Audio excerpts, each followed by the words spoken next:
Call the honourable member for Melbourne. Thank you, Deputy Speaker. I want to welcome and acknowledge all the participants of Science Meets Parliament who are up in Canberra today and tomorrow. I want to thank them for their ongoing contribution to our well-being, to collective human intelligence, as well as critically to our economy here in Australia. And I also want to thank them for having the patience of Job, because every time the scientists come up here, they have great meetings with members of parliament who tell them they recognise the importance of science, and then when they walk out of this building, we find CSIRO getting funding cuts of over $111 million.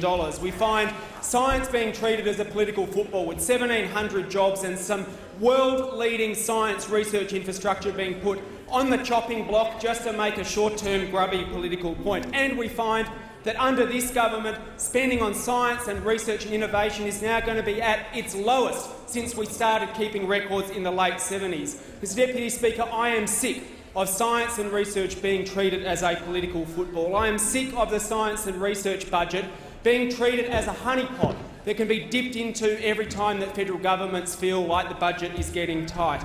It is time to put funding for science and research on a multi-partisan footing beyond the short-term electoral cycle. Our trading partners are spending upwards of 3, 4, in some cases 5 or 6% of their GDP on science and research. We're languishing at 2.2. It is time we recognise the importance of science and research. Member for Solomon.